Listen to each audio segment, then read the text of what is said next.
संघटनेच्या माध्यमातून आम्ही सगळे पदाधिकारी इथं कडा शहरमध्ये जमलेले आहोत किंवा गोरगरिबांना न्याय किंवा गरिबाला जमिनी असो, तुम्हाला सांगतो कोणाच्या अतिक्रम झालेले असते त्या जमिनी सुटावं, कोणाला नवीन अतिक्रम केलेले त्यांच्या नावावर व्हावं, घरकुल भेटावा, जागा नावावर होऊन घरकुल भेटावा, जाती दाखले कुठलं आधार कार्ड साहेबांनी असे गोरगरिबांना न्याय द्यावा कुठं कुठेतरी आमच्या एक संघटनेच्या भूमिकेतून आम्ही व्हा.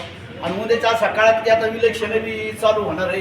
आता विलक्षणच्या काळात एखाद्या आमचा जर कोणी विचार केला तर आम्ही बी त्यांना पाठिंबा देणार आणि आम्ही पाठिंबा दिला तर 100% ते माणूस निवडून आले करा ही आम्ही गॅरंटी देणार. पण एकलव्य संघटनेमार्फत आम्ही सगळे बैठक घेऊन आम्ही विचार केलेला आहे. इथून पुढं निवडून कुणी बी जरी आमच्याकडे आले आमचा विचार केला तर आम्ही त्यांचा विचार करू भविष्य काळात की बुवा एकलव्य संघटनेला आपण पिंपळे साहेब आहेत, रावसाहेब पिंपळे जिल्हा अध्यक्ष, तसेच महिला आघाडी वैजंता बोलवाड आहे, तसेच आमचे जाधव साहेब आहेत, पुन्हा केसरबाई माळी कर्जत तालुका महिला आघाडी आहे. राष्ट्राधिकारी कुणी काही अजून विषय झालेला नाही ते, पण झाला पुढं विषय तर आम्ही त्यांना पाठिंबा देणारच आहे. कुणी का व्हायना पण त्यांना पाठिंबा देऊ. तुम्हाला मान सन्मान दिला तर हा दिला तर आम्ही 100% त्यांना निवडून काढू अशी आमची अपेक्षा आहे. एकलव्य संघटना आता आम्ही असं सांगणार आहे की बाबा गोरगरिबांना फक्त कसं आहे किंवा आधार कार्ड जाती दाखले कुणाच्या नावावर जमिनी करा, कुणाच्या गेलेल्या असते त्या माघारी येऊ द्या.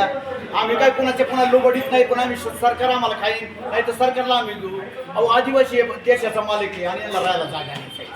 हो 5000 वर्ष जंगल राखणारी माणसं आम्ही. बाबासाहेब आंबेडकरांनी आम्हाला मानधन पद देऊन गावात रस्त्याचा भिकारी मंत्रीवाला पदा अधिकार ठेवला. म्हणजे खरोखर बाबासाहेबांचे पुण्य आहे. त्याच्यामुळं आम्ही आतापर्यंत उंचपुळीमध्ये राहणार. आता इथून पुढे आम्ही तसेच बाबासाहेब जे माणसं असून आम्ही उंचपुळीमध्ये